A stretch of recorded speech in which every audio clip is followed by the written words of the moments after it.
welcome back to Disability Movement, Etcetera, podcast that continues to chug along week after week. Although it seems more and more we still publish on crip time, even though we're trying to be bi-weekly. We're taking it day by day. I'm Dr. Andrew Colombo-Dougovito. I'm John Loeppky. Academic acronyms not important. And on today's episode, John and I are going to be talking about working for yourself as a form of survival, the Paralympics in 2028 in LA. New information about that just came out, so we're going to talk about some of the sports that were included, as well as some of those that were not included. And then, John, you again did our interview for this week. Do you want to introduce it for everybody? Absolutely. So I interviewed former Paralympian, former teammate, though not at club level, not going to pretend to have been cool enough to go to anything important, a former track athlete, multi-time Paralympian, and multi-time Paralympic medalist Lisa Franks, who is currently traveling south of the border, surfing after doing athletics, wheelchair basketball, and now working within surfing and mountain biking. Very cool. Yeah. I mean, surfing's the new Paralympic sport. We'll get into that later, but yeah, pretty cool stuff. What else has been going on with you up in the frigid north? Well, it was about, I'm doing my Fahrenheit conversion in my head.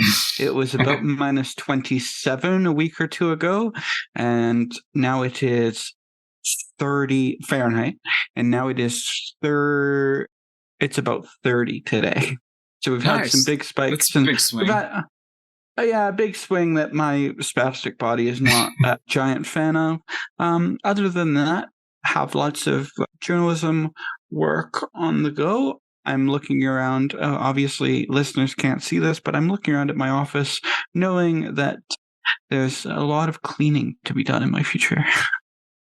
Yeah, the same. It always seems that when you catch up on some work stuff, the home stuff piles up. And when you do the home stuff, then the work stuff piles up. And I don't know how people did it in the past. It always seems like, at least my parents had things moderately under control most of the time.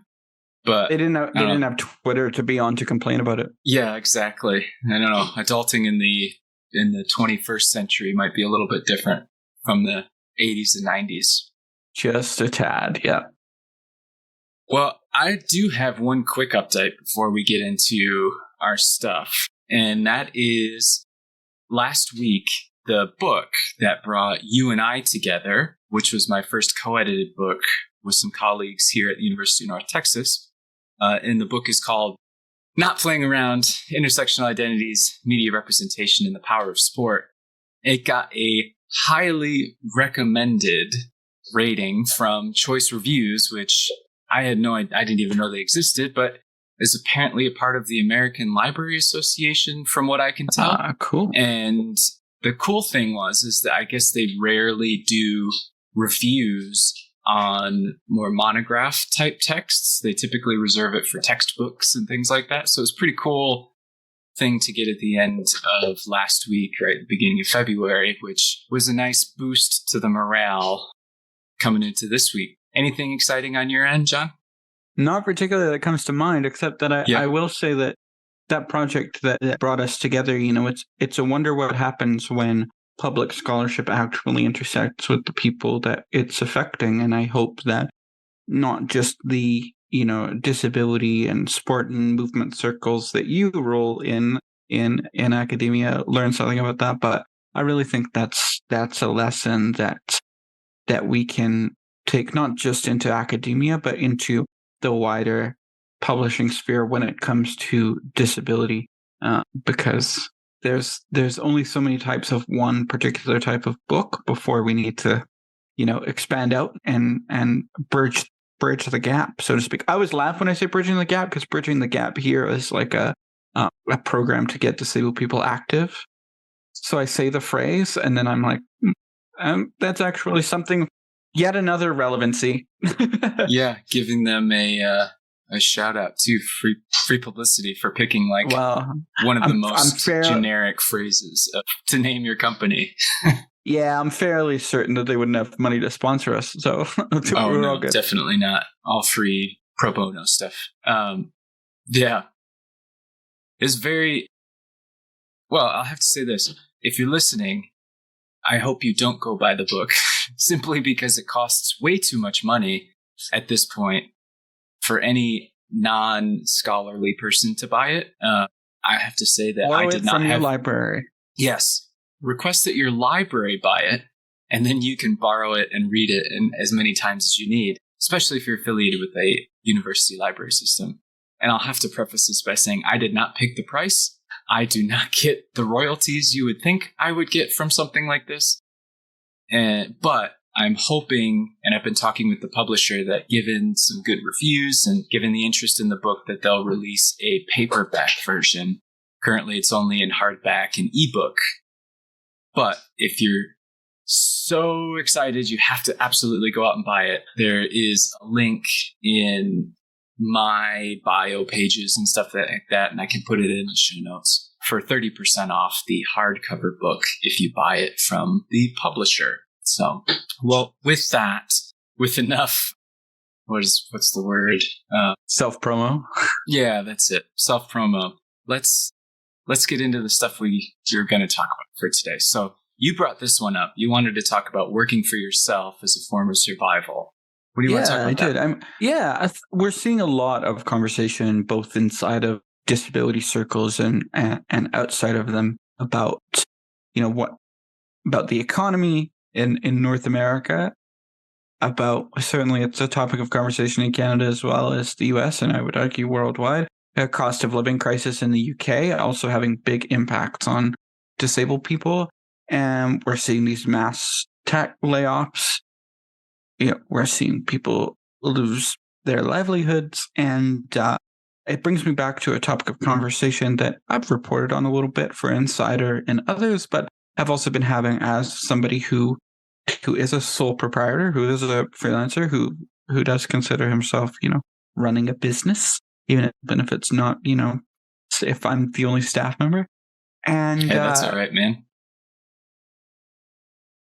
The only problem is you don't have anybody to complain to, right? It's you, the boss. Yeah, I have my dogs. I call my corgi a Papillon mix, my Barky office manager. She keeps me in line.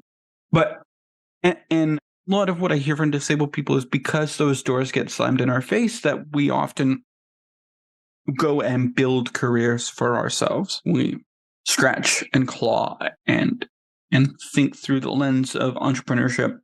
Not necessarily because we want to be entrepreneurs, although, I got to the point where I did want to be one, but that we choose that because there is no other option. I was lucky, by the way, I'm going to name my privilege here. My first job was age 11. I got honorariums to be a timekeeper at hockey games, which is the most Canadian thing to ever do. And I think I did that in 7th grade, which means I was only a year from living here and I was timekeeping a game that I did understand. But I had to quit that job because I had to stand for too long, which is the most John Loeppky thing ever. Maybe Zamboni driver, I think, would have been the only possible job more Canadian than that. Oh, man, can you imagine? Can you imagine that grant that he'd have to write to get hand controls on a Zamboni? That would be beautiful. I want to know if any listeners. Yeah, there you go. There's a wonderful video from Tom Scott, British YouTuber, of him driving one. But if technical difficulties, but if any listeners, if any listeners have access to a hand-controlled Zamboni, I would love to hear about it. But it got me thinking. There's such a narrative around overwork and disability and capitalism and how difficult it can be on disabled bodies and minds. And I'm curious your thoughts, Andy, on how that intersects when running your own business becomes the choice by default for many of us, whether that be, and I would even characterize here where it's not necessarily business, but where, whether it be because of benefits and stuff, where volunteering becomes the only option, right? This very solo endeavor to try to continue to have some quality of life when it comes to your 9 to 5 or whatever hours you work. Yeah, this is a tough topic, especially because I think we see all the trends that are occurring for everyone, not just disabled bodies, but people who may not consider themselves as a part of disabled community, but may still experience elements of ableism. And it just seems that no matter who you talk to, everybody is hustling extra hard because none of us can afford all the things that we need to, let alone would like to be able to afford. And I think for disabled folks, particularly those with disabilities that you can't hide, right? That, if you have a physical impairment and you're a wheelchair user, or if you have, you're visually impaired, right? I mean, these are things you can't really hide in your day-to-day life. I think can I problematize that for you? Yeah, sure. I think work from home has really challenged that notion for Very certain much people. so.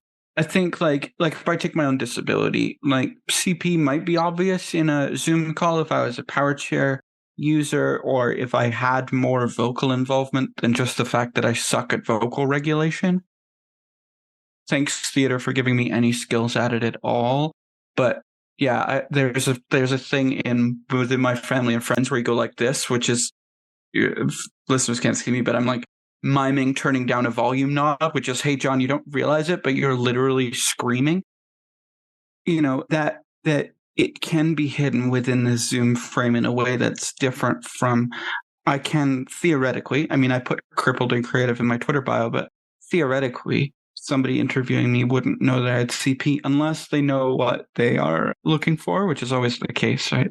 People tend to suss each other out with their various disabilities, but yeah, but I totally not to trip you up or anything, like totally take your point about it is certainly work is a space where I like to take interviewing, for example, choosing to disclose. Now I've been lucky in a way that choice, in a way, it's a privilege to have that choice taken away from you. I know that's an odd way to frame it, but in some ways, like, it's just not something, it's just the cards that I'm dealing with, to use the saying. I'm not autistic, so I don't have, for example, so I don't have to make the decision of, hey, do I disclose? Don't I disclose? Do I check this box on a form? Do I rely on whether this company is going to follow the ADA, etc.? And chances are they're not going to, as we've already known from plenty of research. I mean, you bring up a lot of points. I think tackle the one about disclosing on jobs. Yeah, you're right. Technically, they're not supposed to discriminate against you, whatever you check on that box, right? But there has been evidence to show that if there are two identical resumes and one of them has selected the self-disclosed disability, whatever it might be, it doesn't necessarily have. I don't think there's any difference between selecting that category and saying you're a wheelchair user, or saying you have depression, or saying you have bipolar, or anything like that. It's just, if you have that box checked, it's a significant impact. I mean, I don't remember the exact statistics, so I don't want to get them wrong, but the resume without disability checked got a callback, a majority of the time, right? Maybe over half out of 10. But in terms of the same resume, although with disability is checked, self-disclosing that, it was down somewhere in like the 20 to 30% callback rate. So nothing is obviously different between these two resumes beyond the disability thing. And of course, who knows? I don't know the exact companies that were doing this kind of not good dealing. I don't know any of that kind of stuff, but I know it's an issue. It's something that is very salient. Yeah, I was asked at a university interview for something. It was for a sports camp, and I was asked how children feel about my wheelchair. And I was like, well, I was training to be a teacher at the time, and I said, well, I probably wouldn't be in education if they ran away screaming. But there was that moment of like, well, I've only run over a few of them. Yeah, not getting that gig, right? And it's not like, it's not like me being disabled was a surprise. At the time I had wheelchair basketball, I hadn't done rugby yet, but, I was because that was where my experience came from, coaching kids and stuff. And, however, I don't think anybody would credit me with their success, thank goodness. But yeah, I find, and the add-on to, the topic of today's podcast about parasport is that I find, and it's a bit generational. I've done some reporting on this. There's some movement. I don't want to be utterly pessimistic. Canadian Paralympic Committee has something that's called the Game Plan program that continues to build. There are innumerable connections, I would argue, for the USOPC. For disabled athletes, the visa program, I've interviewed people connected to the visa program where people get to cycle through different jobs and often land there after those cycles. Ryan Nicefinder being one of those, who's a U.S. men's wheelchair basketball athlete. But historically, parasport athletes that got to the elite level did not always have, and still hardly have. I think the problem has gotten worse as training requirements have ramped up. Rarely leave the sport with any kind of runway. Outside of, there's the RBC Olympians program where, they can bank off of their sport. We're not talking about, they're afflicted by the same things as track athletes that are kind of done once they can no longer compete in the Diamond League, right? Because there's no money and their transferable skills are not understood. And yeah, I think parasport athletes bump into those disability barriers and those former athlete barriers. But the former athlete barriers that we hear traversed by, we see podcasts now and media shows and things like that. And there are, again, this is not turning into John Quotes' portfolio, but, there are wheelchair basketball-led podcasts that I've interviewed folks for. There are people doing this work, but it doesn't have the monetary, this isn't the JJ Redick podcast. People aren't immediately walking into something and suddenly working at ESPN and doing these things. These are, it's really difficult for these people to build careers after their sporting is done. And it takes people out of the sport earlier and earlier because if you're not, carding money, for example, in Canada, money that if you're a carded athlete, basically a Paralympic level athlete or slightly below, it's not very much money. It's certainly not, historically hasn't been enough to live on, and certainly not live well. And so you see people realize earlier on than others might in other sports go, well, I'm not going to be able to live on this forever. I'm going to have to do something else. And then there's pressure to continue training because, sports only become more and more involved. And suddenly you're at a point where you're like, do I pick a living wage or do I pick playing sports? I think it's important to recognize that this isn't a problem only related disabled sport, that plenty of non-disabled athletes also run into this issue. For every one player that makes it to a professional level and is paid a livable wage or excess livable wage, there are hundreds who never have. And I know that at least in a lot of American universities, they're trying to help the student athletes who are here with that mindset of, like a percent of you will make it in the professional level of whatever sport you're playing. And that's, of course, only football, basketball, baseball, hockey.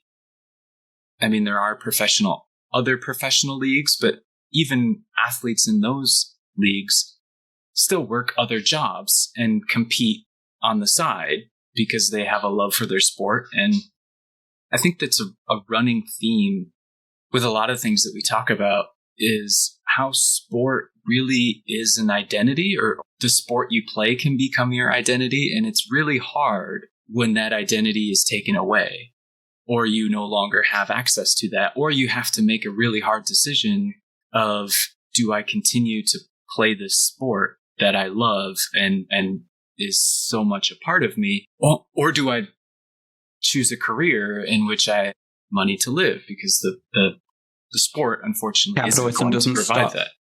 Yeah, exactly. Yeah. No matter how hard we fight it, we still live within this system. So this may be a weird parallel to draw, but I think I see this as somebody who is doing 3 years of an education degree and then realized that was far too ableist of a. Andy's laughing because he's a teacher, but be in the system to change the system sometimes, John. I see. There you go. Some of us just didn't quite cut it. C'est moi. But I think I see parallels, and maybe this, like I said, maybe this is an odd parallel to draw, but I see parallels with people who transfer out of what you might call vocational programs, professional programs, whatever title your university has decided to slap on. Technical programs, right? Yeah. The things that used to be colleges but have been subsumed by academia because the master's is the new bachelor's and the PhD is the new master's, those kinds of things. I see that with students who transfer into the arts. And the exciting thing about the humanities is that you can do many things with a humanities degree. The scariest thing about the humanities degree is that there was no one solo. My English degree happened to lead me to journalism, but there was many things. I mean, when I chose to go out of education, I looked at sport and rec management. That was going to take 3 more years, and I'd already been at uni for 3 more years. I was like, I'm okay, thank you. I looked at something else. I can't remember. Maybe it was a theater degree. I ended up just going and doing that as a master's. Silly me. But the English got picked because it was the one that I had the most credits for. And I was already doing journalism and things like that. And that transition was really hard. And because we don't see those transferable skills. Now, in a North American context, I would argue it's a lot easier than like a British context where you've been thinking about what you were going to do and the tests that you took at A level decide where you're going to go and what you're going to do. And you might as well just restart your whole degree. And it's not quite as general an education and there's your pros and cons, of course. If my British side of the family listen to this, I'm sure they can heckle me about how that's a better system. But I think like within crippledom, I'll just say it, within crippledom, there's just like you said, there's that added layer of complexity. And I think for me, it's really hard. It's been really hard to separate out the capitalistic natures of running my own business. You and I talk off air a lot, Andy, about productivity and how challenging it can be to give productivity advice that isn't toxic as all hell. But also balancing running a business with disability justice. If you look at those two things on paper, they're in a way they're opposed to each other. No, you're right. I mean, I think because one of the key tenets of disability justice is an anti-capitalist mindset. And for as great as that is, and as noble as a pursuit as that is, run into issues because we still live within such a hyper-capitalistic society that takes paper-valued currency to get anything, right? I mean, just to have water come out of our taps and to have electricity to light and heat our homes all costs money, despite the fact that those are all needs, right?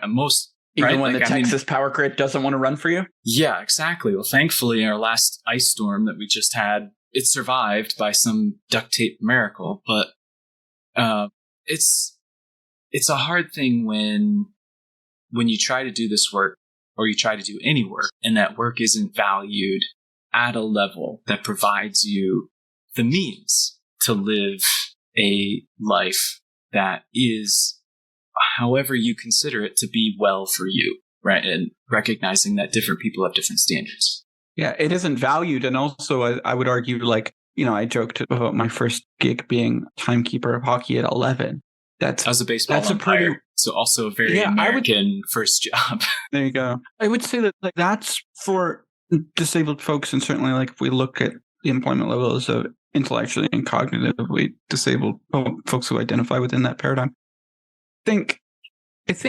I've always argued this, and I'm sure some workplace culture person, I guess some HR person will tell me I'm wrong, but part of the issue is that we don't have, I know para-athletes, I'm not going to name them, but I know para-athletes who got their first job at 35. Look at how much they've missed out on, not just because they're para-athletes, but because they didn't get the chance to fail like you do when you're 15, 16, 17, working, making dumb mistakes. I shouldn't use the word dumb. I mean, I didn't work during that 16, 17 period. It's silly mistakes, yeah. Or just you don't have they talk all the time about explaining away an employment gap. Well, how do you explain a 20-year employment gap? And you, aside from like ableism, which is the person across from you isn't going to understand. Yeah, which asking about employment gaps is the biggest ableist piece ever. Is what does it matter? And I think that's also something that is very hard for most people who aren't disabled to really understand. Like, it was hammered into me to work. I think for whatever reason, I grew up in a small town, Midwest family. It's just sort of the mindset is you work. And that's like, if you're rarely, I mean, hobbies are encouraged. I shouldn't say that they aren't. They certainly are. But you work and everything else comes after that. And so it was always really hard for me to take breaks for that, sort of go the opposite way. And it wasn't necessarily, you need to work hard so that you can afford all these things. The mindset is you need to work because that's what humans do, and you work. And it took a long time to sort of start to separate myself from that. But and I've had the privilege of having invisible or hidden disabilities, one that I have the choice on a form to self disclose or not. And I will admit there are plenty of occasions where I will mark I do not care to respond because I know the statistics. And, this is coming from somebody who, for all other intents and purposes, I have a PhD, I'm white, I'm a man, I have a lot of things going for me. And then I will still get to that part of a questionnaire in a job form, and I don't want to disclose because I know. Did you you're in a tenure track appointment at the moment? That application, not the tenure application, but the original gig, did you check the box? No, I didn't. But I also didn't identify as disabled then either. Oh, okay. Fair so I knew I had some stuff going on, but at that point I didn't identify as disabled. But no, I didn't. I clicked no on this job form. And I mean, not that they can really do anything about it. Now I have a job and they're hopefully going to promote me. That's knock on the fake wood desk I have here. But, it's a hard decision. And I think, you brought up the Zoom piece and the work from home stuff, which I think was an immense benefit to a lot of disabled people who've been asking for that forever.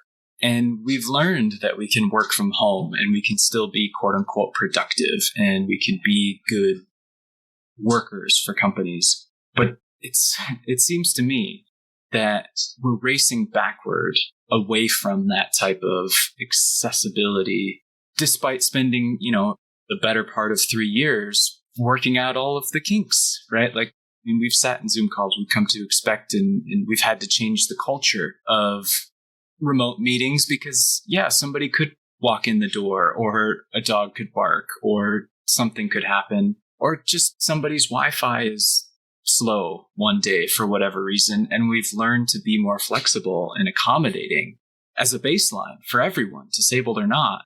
But at least in my worlds, we seem to be going the opposite direction of keeping those changes that we've made for the better. And we've been going back, whatever that means, to the way it was before for whatever reason, though I believe it's mostly, and this is me opinion, but mostly I think it's because for those in management who have particular management styles, find it really hard when not everybody's in the office that they can sort of oversee on the day-to-day.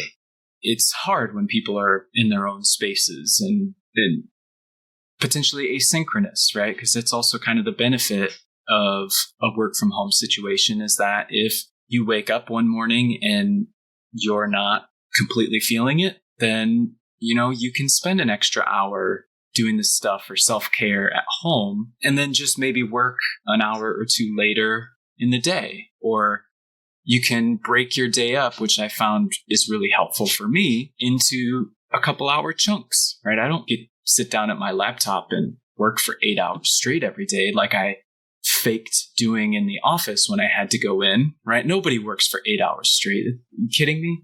But I work in 2-hour bursts now. I sit down, I'll do 2 hours of work, then I'll get up and do stuff at home, take the dog out, eat lunch with my wife, who also has the benefit of working at home as a professional artist. And we get to spread our day around. And that means I can go outside if it's really nice out or whatever else. And that is really going in the opposite direction. And I think trying to tie this all back, right, to the idea of working for yourself as a form of survival, that really, I think, attributes to that, right? That inability to accommodate certain situations and scenarios in the workplace really forces a lot of disabled folks to have to go out on their own. And then you layer on top of that maybe they haven't had the experiences for whatever reason, the learning experiences you and I might have had as being, child laborers. I will point out, it was an honorarium position. I was not. No, Saskatchewan labor law was broken. Yeah, I think I was 14, so they could legally pay me as long as I had parental permission, which, of course, again, being from the Midwest, of course I had parental permission. Tying it all back, I think we see working for yourself as almost a necessity because the accommodations aren't there to work in the workplace. The things that disabled folks may do prior to a work life may not prepare them adequately. And then there's also the other side of it where a lot of people just don't assume that a disabled person is competent in whatever you're asking them to do. And particularly when we're talking intellectual disabilities and cognitive impairments. Yeah, and I think just to close this off and then we'll shift over to the Paralympics. Switch gears. Yeah. Yeah. I think part of it is, and I tread carefully, I roll carefully. I don't know how to make a crip joke out of this, but it leaves people that are not entrepreneurial minded or don't ever want to run their own business or can't because, I'm not sure I could do this work if I lived on your side of the border in the way that I do because healthcare costs. There are a bunch of things that make it possible for me to do this. But there are people, as much as we create our own, so many of us create our own lane, there are a lot of disabled people that really don't want to be running their own business. They don't have an aptitude for it. They're not interested in it. They would much prefer to be in an office assigned things, and it leaves those people in a really shitty space that I think some of the entrepreneurial-minded people, disabled or not, can't conceive of their own little bubble of founders and business-minded people. I sometimes have to drag myself out of that bubble and remind myself that I have always been the person that wants to do something, wants to lead something, even when I'm an employee, wants to be the lead on the project, wants to be the one that has to make these decisions. Oftentimes, in my growing up, it was a split. I live in the prairies, which has some similarities to the Midwest, in that there are disabled people that I met who you just met and you went, right, if you weren't disabled, you would be a physical laborer of some description. But you are in a wheelchair, so you are stuck in this paradigm where what you want to do, what you are surrounded by, is not something that you can do. And I'm not sure that disability community holds space for that because we have trended so far towards, because, again, and I would argue this is because it's biased towards the white wheelchair users, has trended so far towards intellectual work that desk work, and by the way, I'm not saying that a carpenter isn't doing intellectual work, because of course they are. What I'm saying is that we've trended so far towards the white collar, Cal Newport would call it knowledge work, right? This very your operative mode is not a work site water cooler conversation. It is a Slack database, right?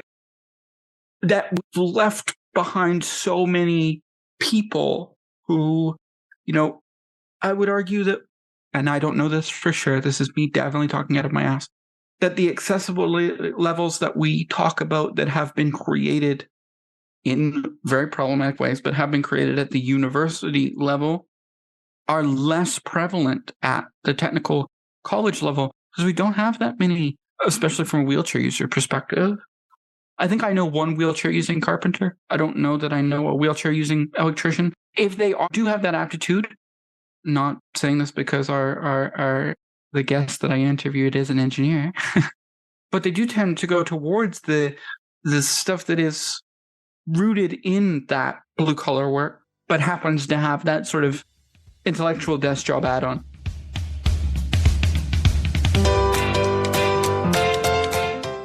Andy, you wanted to talk about the announcement of the sports that have been accepted into the program for LA 2028 and the other sports that are on the may be included list. You want to tell me about that?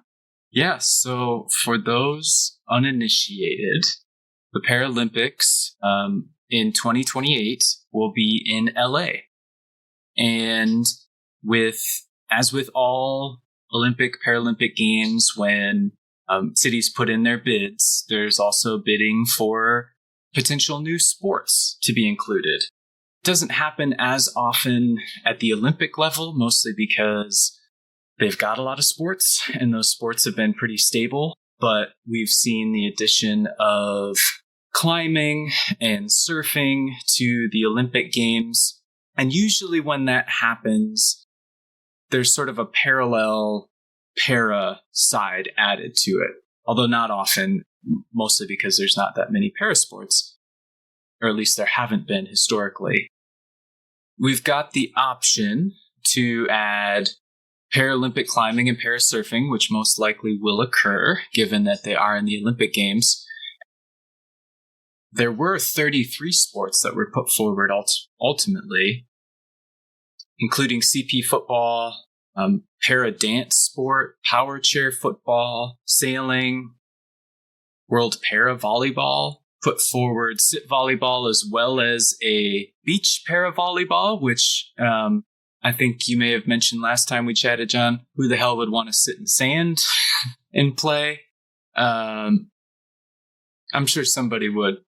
Oh, I was going to say the wrinkle of this for maybe people who aren't initiated into parasport is that you have the sports, you then have the disciplines, which often means classifications, which can be a challenge. And like you said, the wrinkle is always that the Paralympic Games has one or two sports. The example usually given during the summer is goalball. It doesn't really have an equivalent. And then you have sports like wheelchair.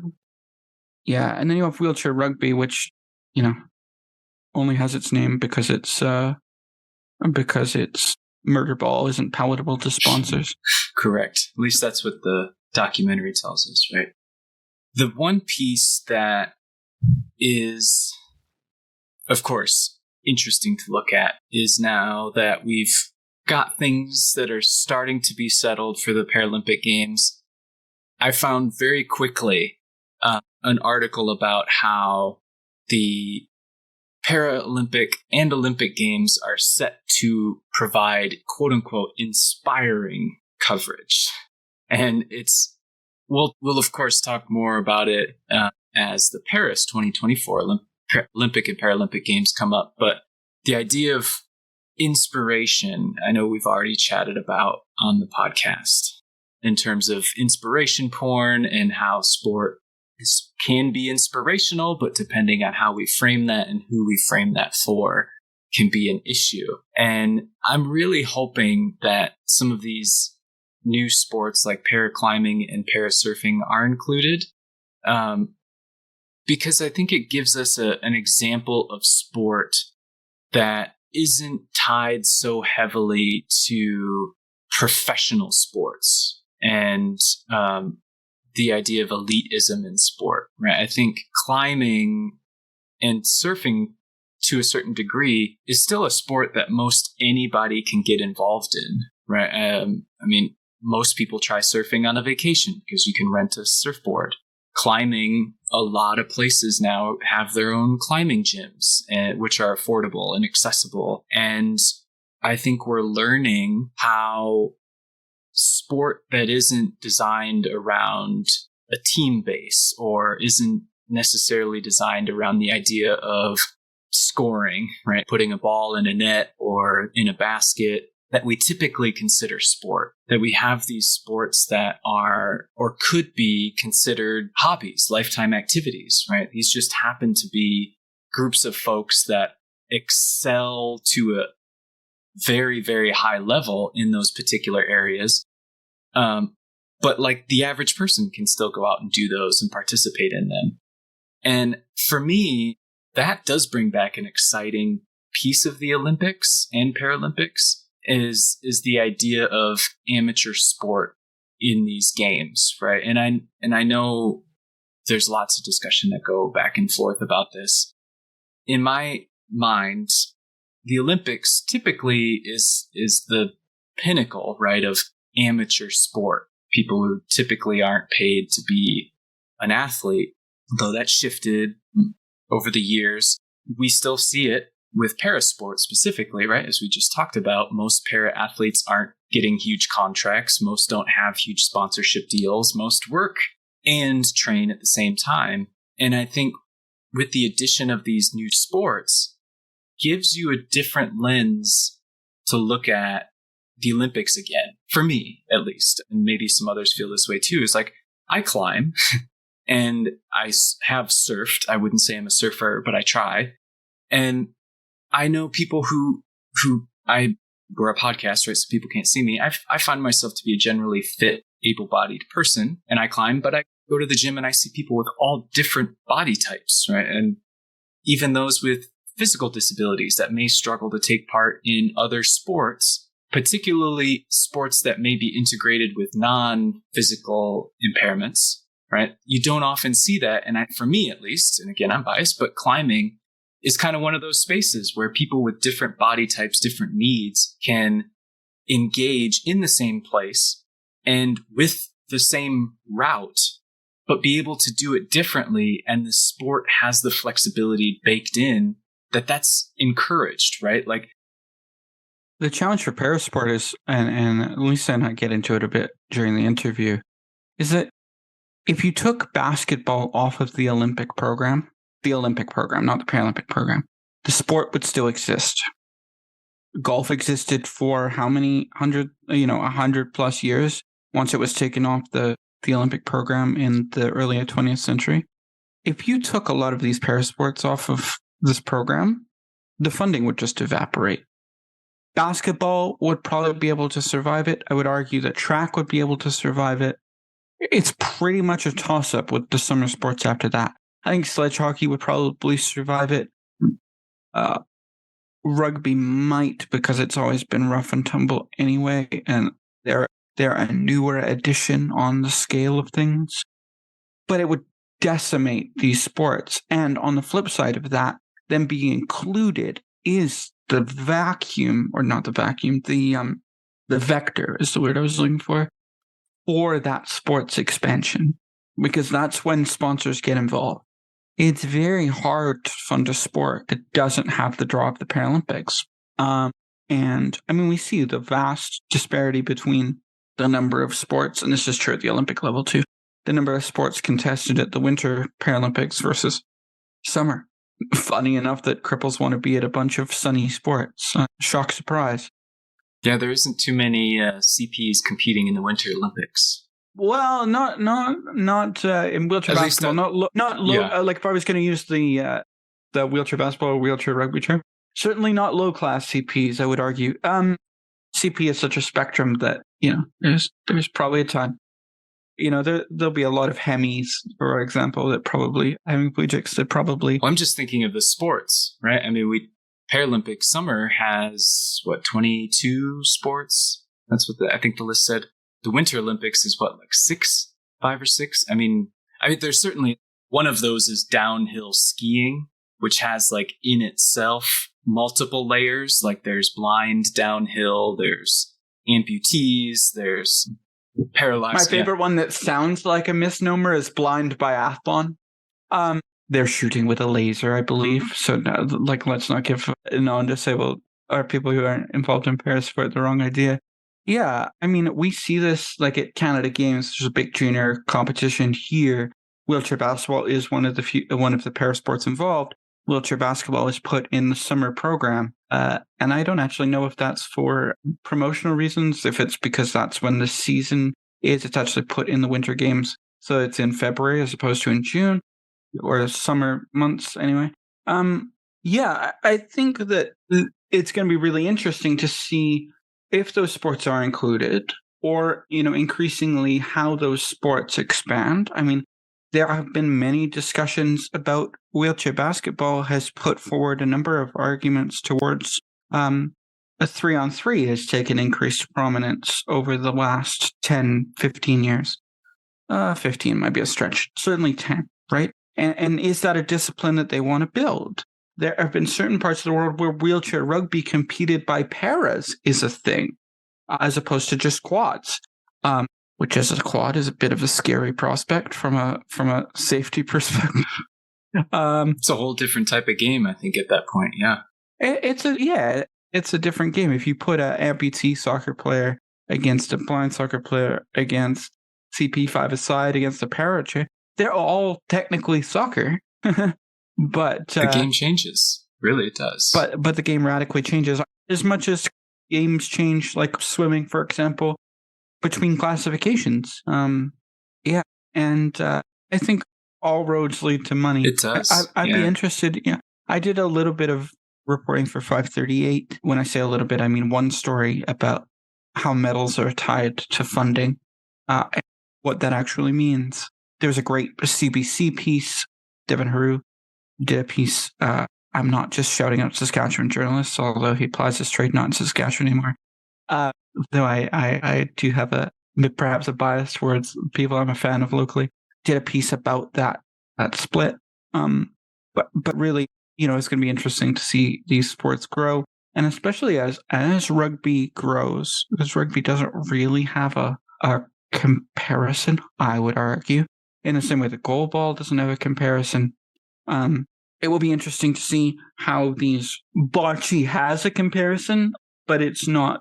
It's not on the Olympic program. How this funding all splits out is often a topic of conversation that I'm excited to see it grow past the insider conversations. And this is too much of a topic. Maybe we'll get into it for the next podcast. But it's also interesting. We're seeing, it's February 10th as we record this. We're seeing conversations about boycott. Very little. It's all Olympic. The BBC put out a story where there was one line dedicated to the Paralympics. Paralympics got into a position where when the war broke out, athletes were already there, which was a bit awkward. But it'll be interesting to see, because the IPC likes to parrot the IOC position that the Olympics aren't political, but disability is political, which is sort of the foundation of this podcast. Yeah, and that whole thing, it's all bullshit. The Olympics are political. They've always been political. Always. We're going to have to spend another podcast talking about how international sport is political. But I think you're right. It's seeing with the Olympics, Paralympics, they've, with all their issues, they do often provide a platform for sport that may never have happened otherwise. And particularly when we talk about parasport, like how many people accidentally turn on goalball and find out it's actually a sport that's fast paced and they really enjoy watching it. I can count so many times where I've just stumbled onto an Olympic game or Paralympic game and had no other preconceived notions about the sport, and then found out this is really fun and super enjoyable. And so we'll have to see what comes about in 28, and certainly with the upcoming Paralympic Games with all the world still a mess. But yeah. All right.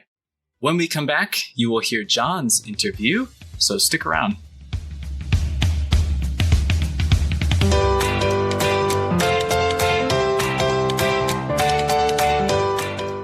Welcome back to Disability Movement, Etcetera. I'm here with Lisa Franks, a former Paralympian, current athlete about North America. And we're here to talk about parasport, social movements, getting people into parasport, and whatever else we get up to. How are you today, Lisa? I am doing very, very well. I cannot complain at all right now. For listeners, I'm in my office in Saskatoon, and Lisa is on a beach. So one of us has it better than the other one, I think, right now. So we'll start with the surfing stuff a little bit, I guess. Can you tell me a little bit about, I know about your track career, obvious accomplishments there, and I got to witness quite a bit of your basketball career as the rookie on the bench. But can you tell me a little bit about your current phase of your athletic career? My current phase, I am discovering new sports. Long story short, I went after my basketball career. I had many years of chronic pain from an injury in basketball. And what I learned very late into that period of chronic pain was that movement, and particularly movement outdoors, really, really helped with my coping with the pain and made it a lot more bearable. So I started taking up sports recreationally, such as kayaking, and I got really involved in mountain biking. And then I followed a friend down to California and I tried surfing. And that was the only thing in life that has scared me. And I've jumped out of planes. I've gone skydiving. I've gone paragliding. I live in a van solo on the road, and surfing scared me. And so I had to come back and try to be more comfortable with it. So first time surfing was in 2017. And then a little bit in 2019, I tried it a handful of times. And then the winter of 21 and 22. And then this winter now, I've really just committed to getting as much time I can in the water. And that's where I'm at right now. So I'm in California, living in my van and trying to surf as much as possible. Can you tell me a little bit about what scared you about surfing as somebody who has, multiple Paralympic medals under their belt?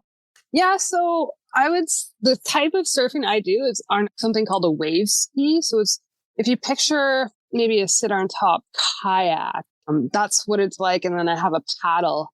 But the big difference is I'm actually strapped to the board.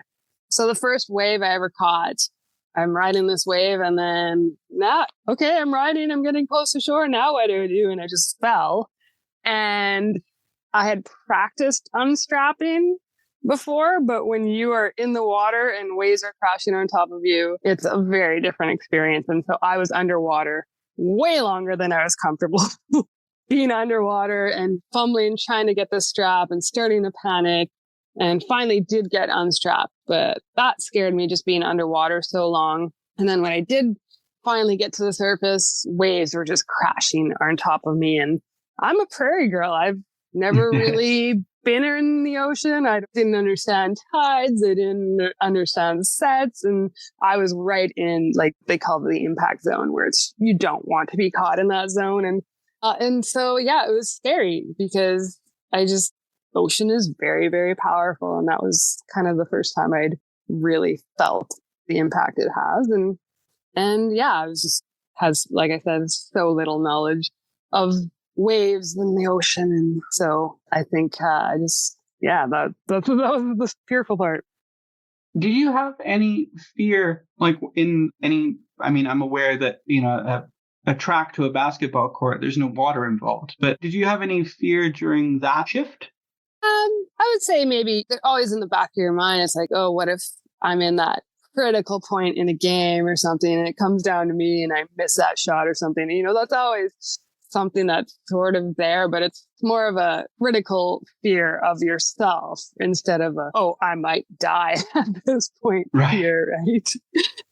I've never asked you this question. What made you switch from track and field to basketball? There are a few factors for sure. I had probably I'd accomplished more than I'd ever imagined I could in track. And at that point, I was kind of just not motivated to train. When I switched, I had 7 world records and wasn't motivated to train, just wasn't enjoying it as much. And always there's a part of me that thinks, okay, am I good because of my athleticism, my commitment to the sport, or am I good because I'm sort of in the right classification with my amount of function? That was always in the back of my mind. And with wheelchair basketball, I knew I was at the very, very bottom of a classification system. I think one of a few quads that actually played internationally. And so I knew that, yeah, if I can go and I can make Team Canada in wheelchair basketball, that's because I'm skilled athletically and using, the intellect. And it's not just that I have a lot of function and I'm getting by that way. Shifting radically away from that for a second, you've been doing a lot of this mountain bike work and getting a hold of one and inviting anybody and everybody that will try it, seems, and I say that complimentary way. Can you tell me a little bit about that shifting into that role of promoting, both surfing and mountain biking, two of the sports that we maybe don't think about as much when we talk about parasport? Yeah, so that has been a struggle because really within Saskatchewan, it hasn't been accepted as a sport.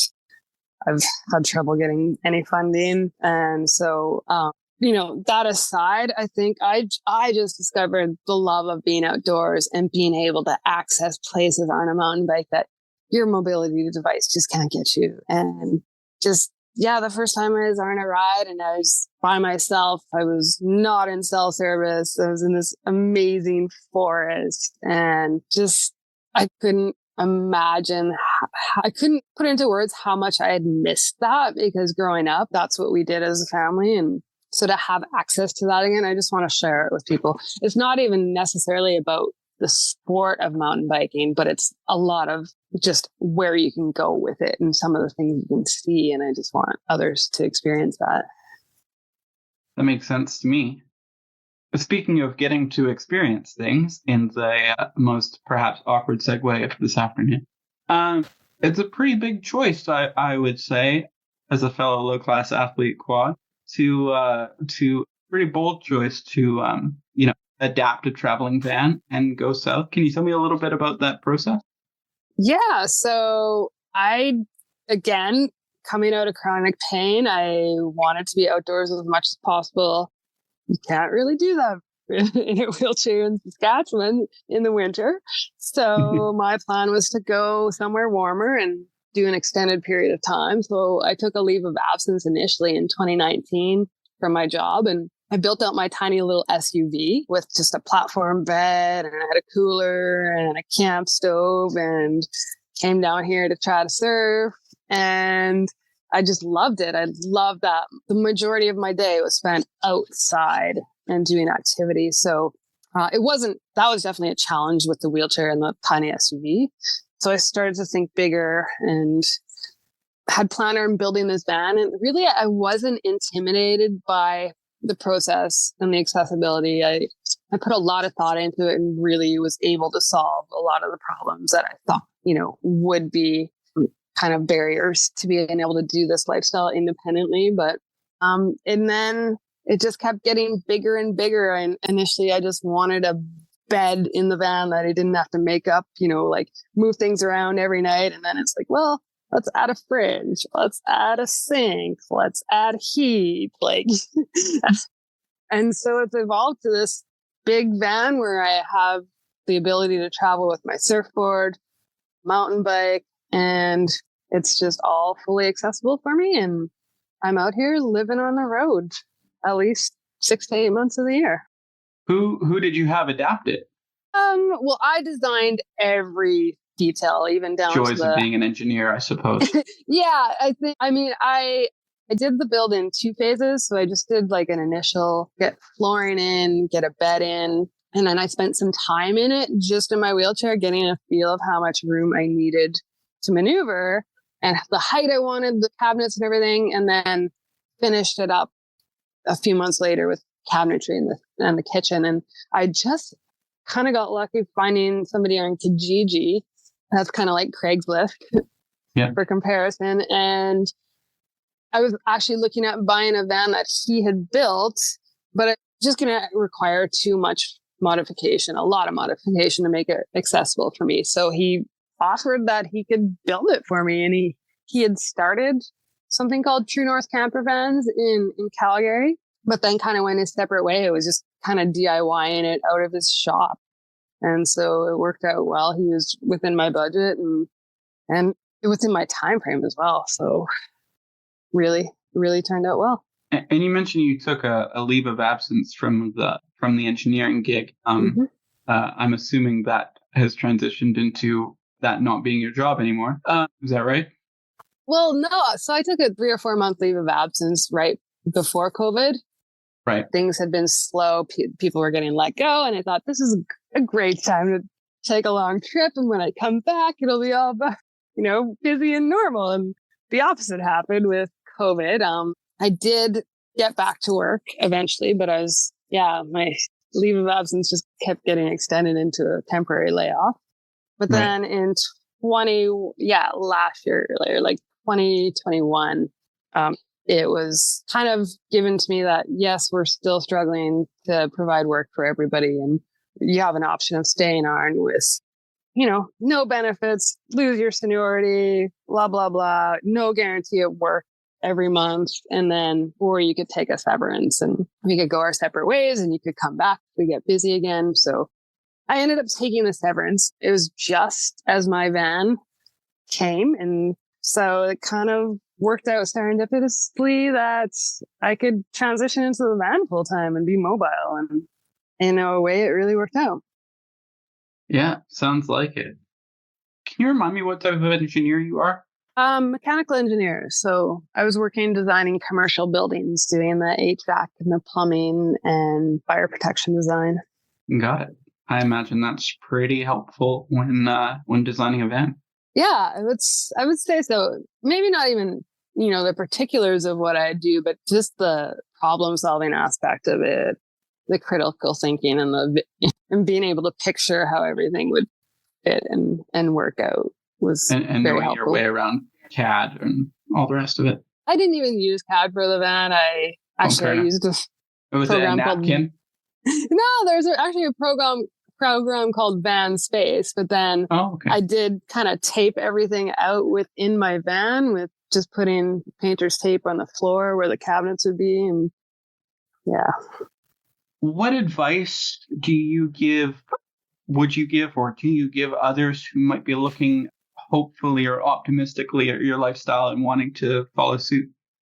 My advice would be to try it. You don't have to necessarily dive in, but do something like I did of just a car camping or maybe you don't even want to be in a vehicle. Maybe you just want to be nomadic and moving around. You could go book Airbnbs or whatever all around. I would say just try it at a small scale and then you'll really find out what things you do need and what things you don't need and what's a priority in your life and what you can give up. And you just start figuring out if it'll work for you. And if it's something you want to commit to, you can just always keep going bigger and building on what you're doing. So, but I would definitely say, just try it and don't be afraid to try it in some manner. Have you had any former teammates reach out longingly at the I've had a couple people say, "Oh, this is my dream. I want to do this someday." And yeah, it'd be neat to see. And no knock on them or, knock on anybody. I hear that so often. It's just, "Oh, I want to do that, but I can't." And I was in the same position. I mean, I know for years I wanted to find a way to get away from winter in Saskatchewan. And it's just always, I want to do it, but I can't. And I kind of just really needed a big push to be able to do that. Shifting back over to the surfing, we've seen the LA program come out and an announcement that, if LA were to pick surfing, it could happen. It's not off the table. I'm curious on your thoughts as somebody who is new to a sport that is in a different stage of development than track and field and wheelchair basketball, which have both been, I think it's fair to say, mainstays of the Paralympic program. Yeah, I think it's exciting to see because, let's take a look at when I was injured in 96. It was like, okay, you can play rugby, you can do track, you can maybe do basketball. And those were kind of the options. Now you're injured. It's like, oh, you want to go skiing? Do you want to surf? Do you want to sail? Do you want to mountain bike? There's just so much out there that you can do that, you're not in this one little box of, just this athlete that does it, that you can really pick and choose what suits you and what suits your personality. And yeah, I think it'd be so exciting to see it, especially, LA has such a culture of surf. And if anybody would be on board, I think it would be that organizing committee. So I think it'd be great to see and maybe introduce people that never even considered surfing as an adaptive sport. Just, grow the sport by having such a big showcase of it. Not to harp on it too much, but as somebody who's been to, was it 3 Paralympics? Correct, yes. Sometimes my math fails me even when I have notes. Did people in the sport come up to you for advice as somebody who has been to the big show, even if it wasn't a different sport? You know what? I don't even think people realize that I have that under my belt. We don't talk about it. That seems so long ago to me. I think, it came up with, we had a new coaching staff this year and kind of came up, she's been to a couple Paralympics. And it's like, oh, how'd you do? Oh, 7 medals. Oh, okay. It's like, yeah, I think that maybe gave them a little indicator that, even though I'm new in the sport, I have some athletic background. So, yeah, it's always challenging. I mean, obviously, I didn't go to anything nearly as cool as you did, but it's always challenging. I remember showing up at my first rugby tournament, and wheelchair rugby was just all the things that I was good at in basketball, and none of the things I was bad at, which was convenient. It's really helpful when you don't have to shoot the basketball, funnily enough. And just and for me, that was like 2 Canada Games medals, big deal, and some international trips. But, how you bring that up with people without coming across as like, I know more than you. It can be challenging, I would imagine. What disabled brain fog moment? So Andy will get to cut that part out. Lucky him. You spoke about the chronic pain, and we don't have to go here if you don't want to, but what are the types of things, how does the sport help you manage your chronic pain? Because you were talking about that. So with my chronic pain, I have a severe shoulder injury that just kept getting worse and worse. And then scoliosis started getting worse because of the compensation, and I had 4 surgeries on that shoulder. And then one of the big things that I have with the shoulder injury is a lot of spasticity and tone through my whole right side gets locked up. And so, even just sitting upright in a day can be exhausting because it's just always that gripping sensation. And so movement is the one thing that helps that. It helps break that cycle, gripping spasm. It gives me a bit more range of motion as muscles get warmed up and stretched and put into different positions. So that for me is, my saving grace. I know with the chronic pain I'm in, I used to baby myself and say, oh, you can't do that. You can't go do that. You're going to hurt yourself. But it turned out to be the opposite. It's like almost the more aggressive and the more active I am, the better off the pain level is. I forget what the original question was. It's all good. No, it's exactly that. I was curious because I think a lot of the times when, especially people outside of sort of the parasport paradigm, like they hear the idea of, and I mean, including disabled people outside of parasport, they hear the idea of physical activity to get better, and they have or feel better, and they have a fair visceral reaction of like, oh, this is another person who thinks like yoga is going to cure my cerebral palsy or whatever, right? Right.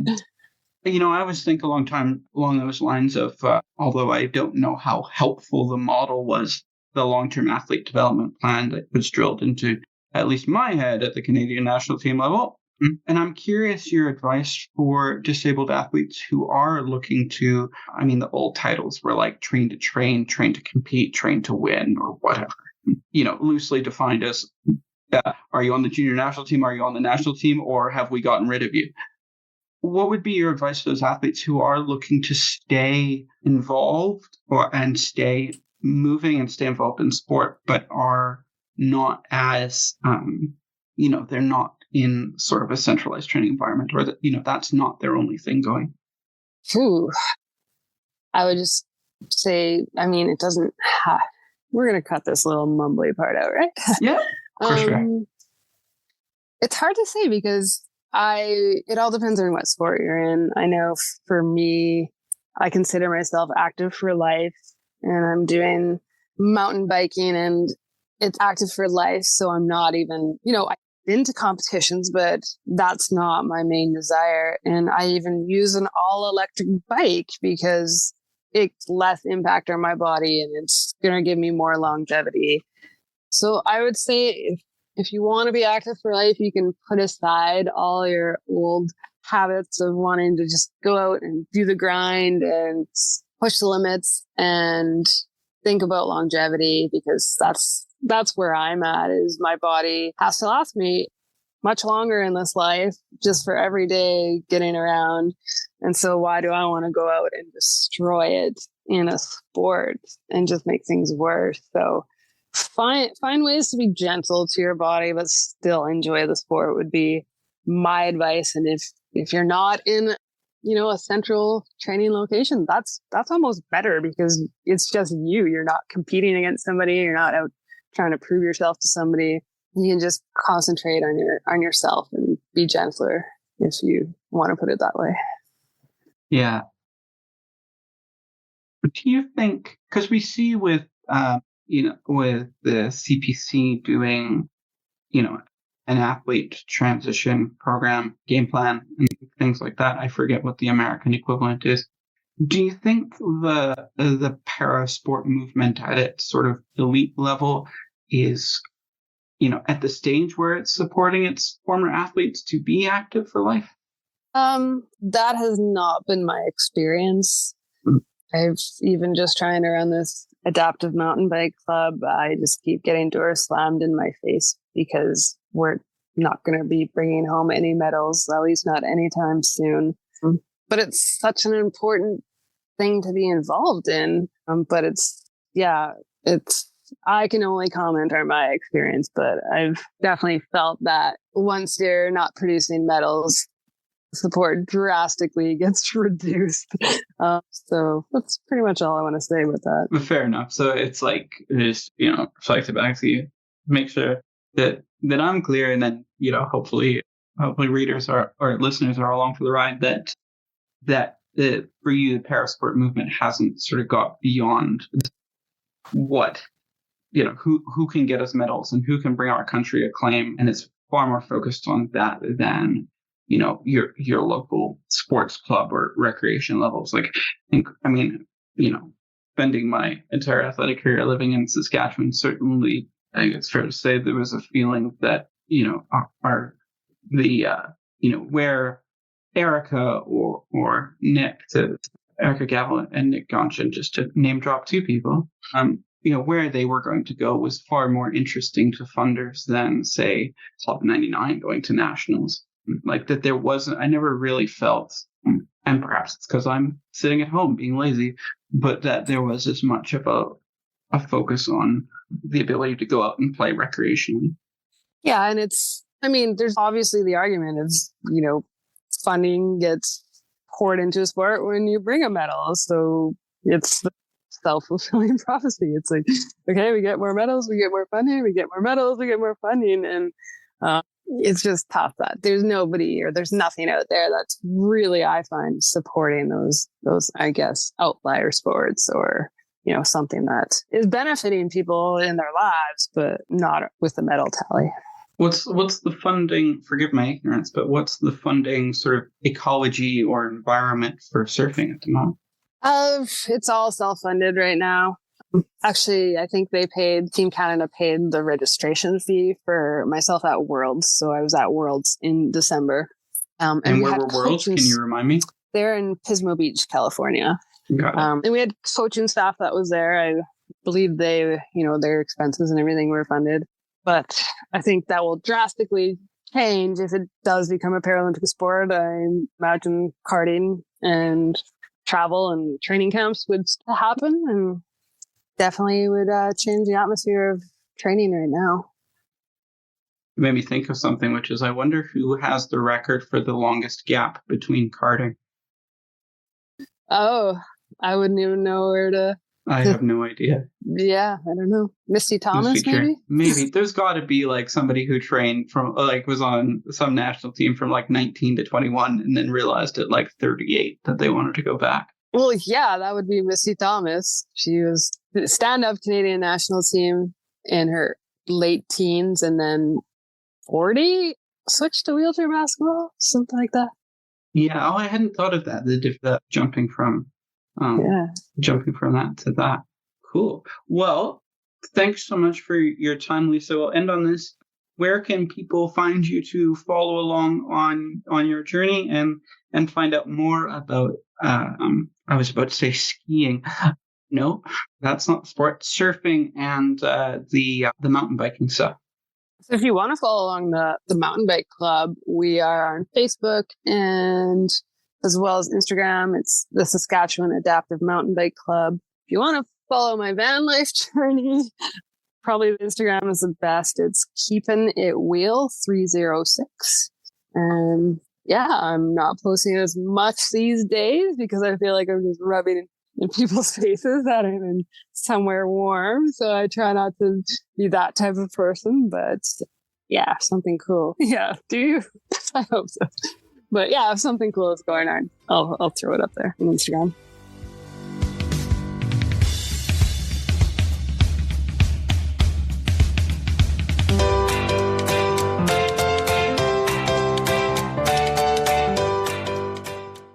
And John, we're back. Yeah, we are let's back. Let's do our crip of the week. What do you got?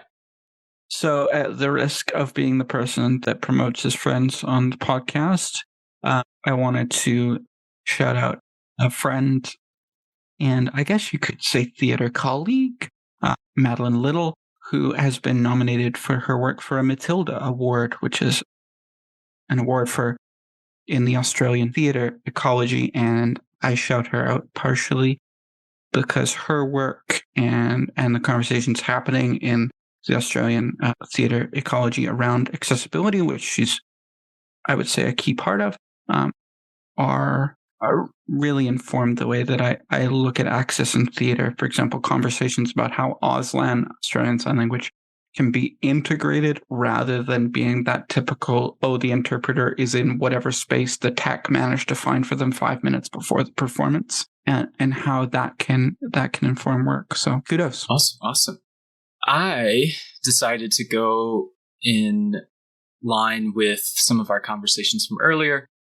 In Parasport, I decided that my crip of the week this week is the U.S. blind football team, which got their first bid and will be participating as a member of the U.S. Paralympics in 2028 in LA. So good for them. This is the first year they've been around as a team. And so they got their Paralympic berth coming up, which is really exciting. And as an American, I'm rooting that they will also win the medal. So we'll see what happens.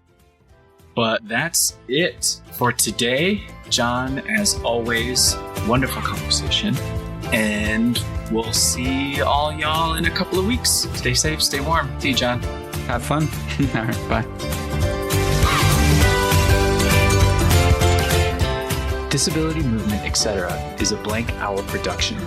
You can find out more about what we're doing, including past episodes, show notes, and transcripts at blankowl.com.